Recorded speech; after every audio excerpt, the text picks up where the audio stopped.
নমস্কার।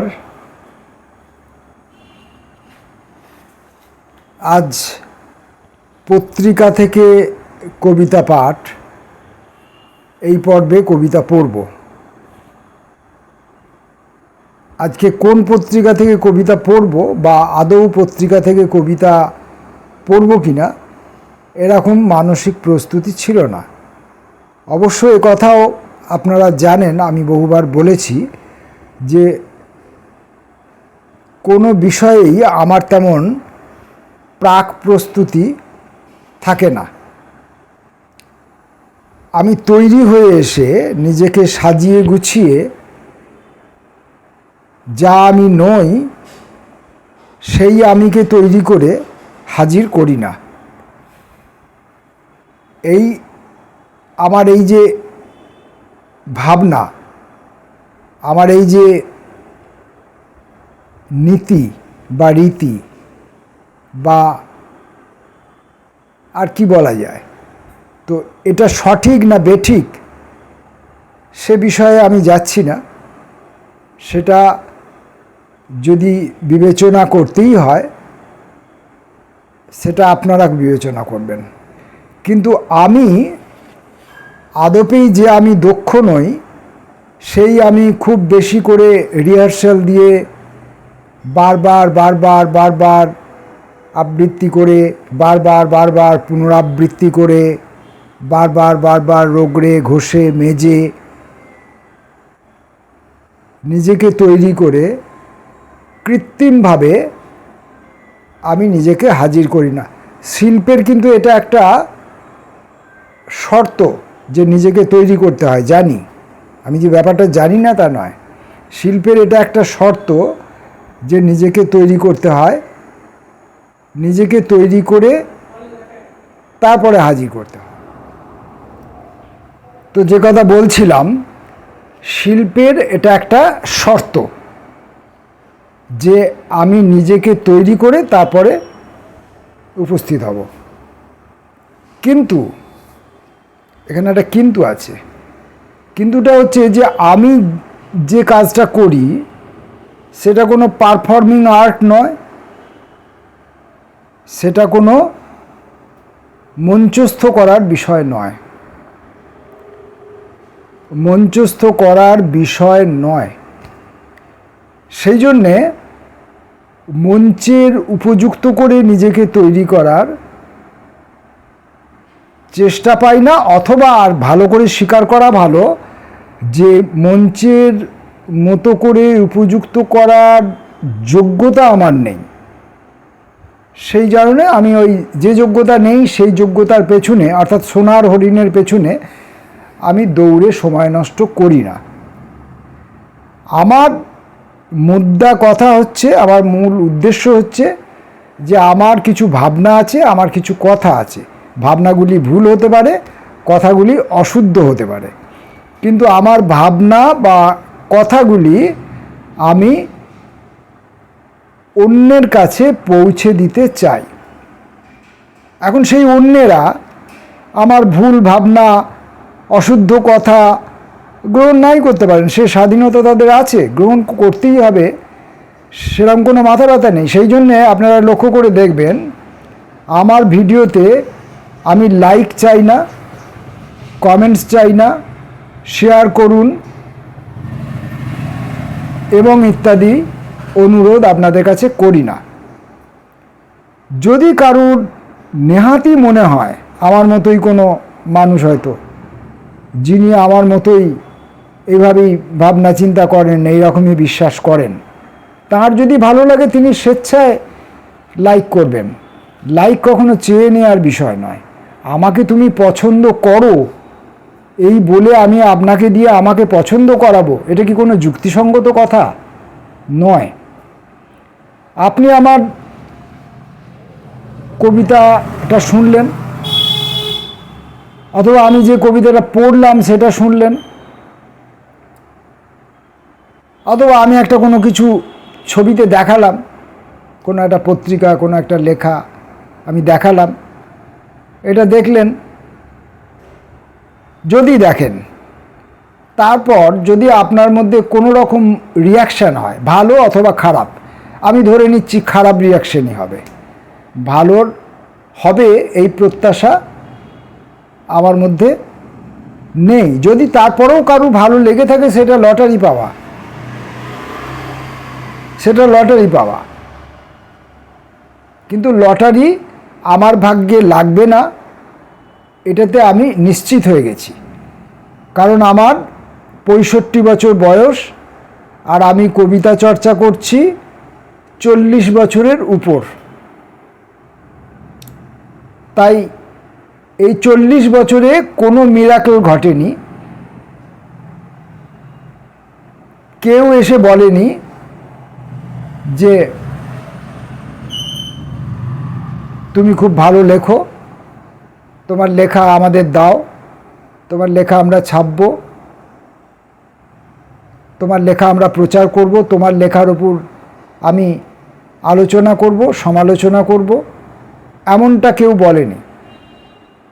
একজন মাত্র ব্যতিক্রম আছেন, যিনি আমার কবিতা সংগ্রহ প্রকাশ করেছেন, আমার অনুজ ভাতৃপ্রতিম, তিনি বাদ দিয়ে আর কেউ নেই। এবার আপনারা বলতে পারেন, বিভিন্ন জায়গায় আজকাল তো অজস্র অনুষ্ঠান হয়, সে অজস্র অনুষ্ঠানে আমাকে ডাকা হয়, ডাকা হতো, এখন আমি যাচ্ছি না, ডাকা হতো, সেখানে দু এক জায়গায় আমাকে স্মারকও দেওয়া হয়েছে, সম্মানও দেওয়া হয়েছে, সেগুলো কমন ব্যাপার। সে রাম শ্যাম যদু মধু সবাইকেই দেওয়া হয়। তার জন্যে খুব ভালো লিখতে পারার, ভালো বলতে পারার, ভালো শুনতে পারার, ভালো জানতে পারার, ভালো দেখাতে পারার, ভালো দেখতে পারার, ভালো আঁকতে পারার, ভালো আঁকাতে পারার, এসবের দরকার পড়ে না। কারণ এটা নির্ধারিত থাকে যে আমার এই মঞ্চে 40 জন লোককে আমি স্মারক দেবো, 5 জন লোককে আমি সম্মান দেবো, এটা নির্ধারিত থাকে। সেই কোটাটা ফিল আপ করার জন্যে কখনো কখনো কোথাও কোথাও বয়সোচিত কারণে বিবেচ্য হয়েছি। এই হলো ব্যাপার। তাহলে এই কথা বলার, আমি যে এই কথা বললাম, তার মানে কি আমি কারোর প্রতি অনুযোগ করলাম, অভিযোগ করলাম? না, আমি এটা বলতে চাইলাম যে 40 বছর চর্চা করার পর আমি বুঝতে পেরেছি যে আমার মধ্যে সেই ধরনের কোনো ক্ষমতা বা যোগ্যতা নেই, যে ক্ষমতা বা যোগ্যতা দিয়ে আমি নিজেকে মঞ্চস্থ করতে পারবো। এখানে মঞ্চ মানে শুধুমাত্র যাত্রা থিয়েটারের মঞ্চ বা কবিতা পাঠের মঞ্চ, এসব ভাববেন না। জীবনটাও একটা মঞ্চ, সাহিত্য চর্চা করার যে ক্ষেত্র, সেটাও একটা মঞ্চ, সব ক্ষেত্রেই মঞ্চ। তো সেই মঞ্চে নিজেকে হাজির করার মতো যোগ্যতা আমার নেই, আমি হাজির করতে পারিনি। তাই আমি আর অকারণ নিজেকে চেষ্টা করে, তৈরি করার চেষ্টা করে অহেতুক সময় ব্যয় করি না। যাই হোক, অনেক বাজে কথা বলে ফেললাম, আর বাজে কথা তো বলা বন্ধই হয়ে গিয়েছিল, তো আজকে ঘটনাক্রমে এই বাজে কথাগুলো বলে ফেললাম। এখন আজকে পত্রিকা থেকে কবিতা পাঠ করব এমন প্রস্তুতি ছিল না, আগেই বলেছি। 2016 সালের ঝিল্লি পত্রিকার উৎসব সংকলন, এইটি আজকে আমার হাতে এসে পৌঁছালো। এখন বলবেন যে ঝিল্লি পত্রিকার সঙ্গে তো আমি জড়িত ছিলাম, তাহলে আবার আমার হাতে এসে পৌঁছানো, এ কথার মানে কি? না, মানে আছে। কারণ ঝিল্লি পত্রিকা বহুদিন ধরে বন্ধ হয়ে গেছে। যা পত্রিকা আমাদের ছাপা হতো, আমাদের সম্পাদক ছিলেন প্রদীপ দাস, আর আমার সঙ্গে আর একজন ভাই ছিলেন, কবি এবং ইতিহাসবিদ রূপক দাস, এবং আরও অনেকে ছিলেন। তো তারা সবাই মিলে সেই পত্রিকা বিলি বন্টন করে ফেলতেন, পয়সার বিনিময়ে হোক বা অন্য কোনোভাবে হোক, বিলি বন্টন করে ফেলতেন। তাই সেগুলোর কপি আমাদের খুব বেশি ছিল না। তারপরেও আমি আমার ঠিকানা 3 বার পরিবর্তন করেছি। 3 বার ঠিকানা পরিবর্তন করার সময়ে অনেক কিছুই জিনিস বর্জিত হয়, অনেক পোশাক পরিচ্ছদ, অনেক প্লাস্টিকের পেপার দেখবেন, প্লাস্টিকের পেপার মধ্যবিত্ত লোকেরা বিছানার তলায় ঢুকিয়ে রাখে বা একটা জায়গায় গাদা করে জমা করে রাখে, ফেলতে চায় না। কখন কোনটা কাজে লেগে যাবে বলা যায় না তো। অনেক পুরনো পেন, তার কিছু লেখে কিছু লেখে না, সেগুলো এখন তো পেনে লেখা প্রায় বন্ধই হয়ে গেছে। প্রচুর ডায়েরি, ব্যবহৃত এবং অব্যবহৃত প্রচুর ডায়েরি,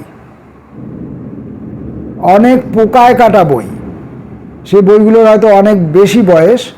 আমার মামার কাছ থেকে আমি সেই বইগুলো সংগ্রহ করেছিলাম, এবং বইকে পোকার হাত থেকে রক্ষা করার জন্যে যে ব্যবস্থাটি নিতে হয় সেই ব্যবস্থাটি নেওয়া না হওয়ার কারণে অনেক বই পোকায় কাটে, সিলভার ফিশ কাটে। তো সেরকম অনেক বই এবং ছোট বড় মাঝারি মাপের প্রচুর পত্রপত্রিকা, যা আমাদের এই ছোট আবাসে যা আমরা পুরোটা রাখতে পারি না। আমাদের লাইব্রেরি ঘর বলে আমাদের কিছু থাকে না, ফলে আমরা সেগুলোকে সংরক্ষণ করতে পারি না। ভালোবাসা আছে কি নেই, আমি ওগুলোকে সম্মান করি কি করি না, শ্রদ্ধা করি কি করি না, এগুলো অনেক বিতর্কিত বিষয়, এগুলোর মধ্যে যাওয়ার দরকার নেই। সোজা কথা হচ্ছে যে আমরা যে ঘরে বসবাস করি সেখানে শোয়া বসা করার পর যে অল্প কিছু বইপত্র রাখা যায়, 50-100 কি 150, তার বেশি বইপত্র রাখার জায়গা আমাদের ঘরে, মধ্যবিত্তের ঘরে বা আমার মতো লোকের ঘরে থাকে না। ফলে অনেক সময় সেই বইপত্র রাখা সম্ভব হয়নি, এবং 3বার বাসস্থান পরিবর্তন করার জন্যে সেই সব অনেক অপ্রয়োজনীয় জিনিস, তথাকথিত অপ্রয়োজনীয় জিনিস, প্রয়োজনটা শুধুমাত্র ব্যক্তিগতভাবে আমার একার উপর নির্ভর করে না। আমি একটা পরিবারে বসবাস করি, আমি একটা সমাজে বসবাস করি, আমার একটা লিমিটেশনের মধ্যে আমি বসবাস করি। তো সেখানে প্রয়োজনীয়তাটার মানদণ্ড বিভিন্ন রকম হয়। এখন মেঘ ডেকে সজোরে বৃষ্টি নামবে শুরু হয়েছে, অর্থাৎ আমি এই মেঘগর্জনের মধ্যে এটা আর চালাতে পারবো না, আপাতত আমি এটা এখন বন্ধ করলাম, বৃষ্টি থামলে আবার ফিরে আসব। বৃষ্টি এসে যাওয়ার কারণে বন্ধ করেছিলাম।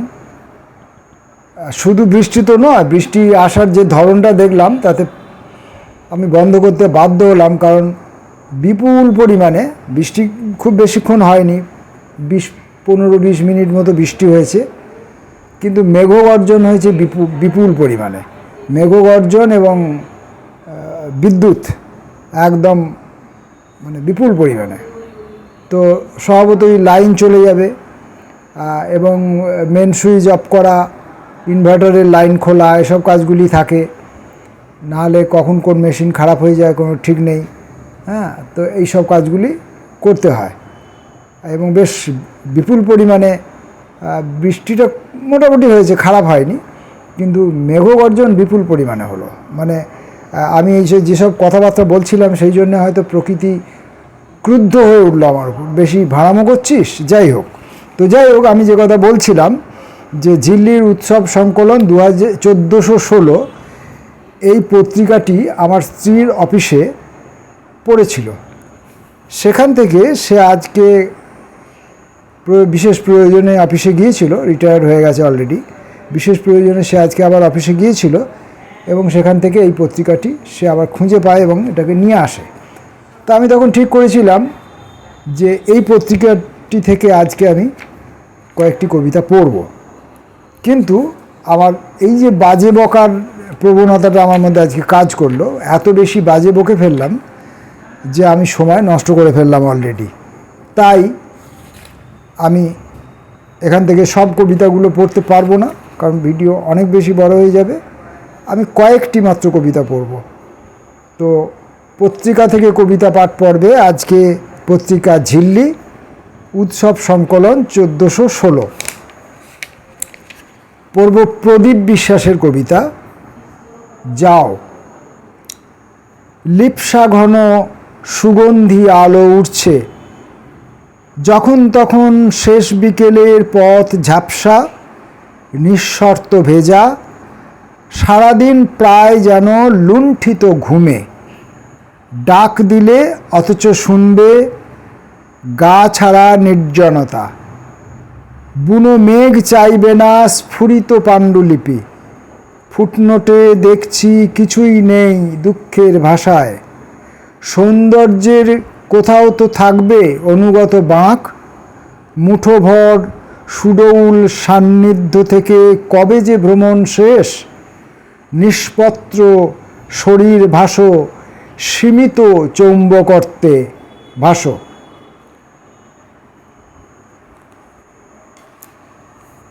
পরের কবিতা অচেনা অধিকারী ঘুমঘোর। প্রতিনিয়ত পাল্টে নিচ্ছি ঘুমরাত, রাতের সাথে নিজেকেও। এখন ঘুম নামে না চোখের পাতায়। ইচ্ছা মৃত্যুর সাথে অনুরণনের একটা যোগসূত্র খুঁজতে গিয়ে জ্যোৎস্নায় চাঁদের পাহাড় দেখে বড় বেশি ভালোবেসে ফেলেছি বিবর্ণ বাতাসের নীরবতা। এখন সম্পর্কের রং ফ্যাকাশে হতে হতে ঝাপসা কাচের গায়ে, ঝাপসা কাচের কাছে ভগ্ন। ক্ষয়ে যাচ্ছে পাহাড়ের অন্তস্তর, শেষ হয়ে আসছে আর একটা মাতাল রাত। আর আমি একটু একটু করে তলিয়ে যাচ্ছি অন্য ঘুমের ভিতর।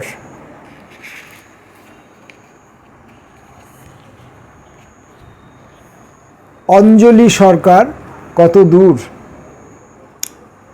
অসময়ে ঝড়ের হাওয়ায় মিলিয়ে গেলে তুমি, কত দূরে গেলে। হাবে ভাবে পেলাম না কোনো ইশারা। খিদে ঘুম ছেড়ে পেছনে পেছনে ছুটছিলাম মাতালের মতো।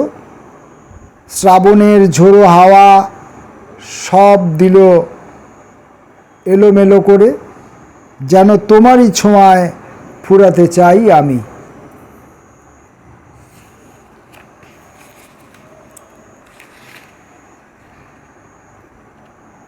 আর একটি কবিতা পড়ব, তারাপদ হাজরা, নতুন আস্তানা। আরশিনগরে এখন বড় চেনা ছবি। ফুলমণি নামের মেয়েটির সন্ধ্যাবসর কাটে নীল নদীতে গা ভাসিয়ে। আমি যখন মনের সাথে মনের কথা ওড়াচ্ছি,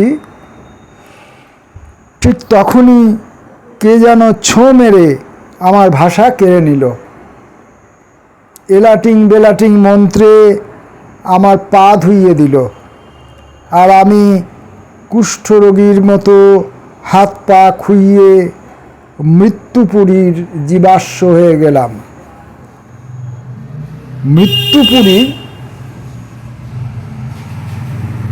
মৃত্যুপুরী এখন আমাদের নতুন ঠিকানা। অজস্র প্রতিবন্ধকতা কাজ করতে গেলে। কবিতার লাইন পড়তে যাচ্ছি, এই যে প্রতিদিন, কালও বলেছি এই কথা, প্রতিদিন। এর থেকে নিষ্কৃতির কোনো উপায় নেই, এর মধ্যেই করতে হবে। অতএব ভালো মন্দর কথা ভাবতে যাওয়ার দরকার নেই। যাই হোক, আমি আজকে ঝিল্লি পত্রিকা থেকে কবিতা পড়ব বলেই বসেছিলাম, সবগুলি পড়া হলো না। 4টি ছোট ছোট কবিতা পড়লাম, এবং যাদের কবিতা এর আগে আমি পড়িনি তেমনই 4 জনের কবিতা পড়লাম। পরে আবার একদিন না হয় এই পত্রিকার বাকি কবিতাগুলি পড়ব। আজকের মতো এখানেই শেষ করছি। নমস্কার।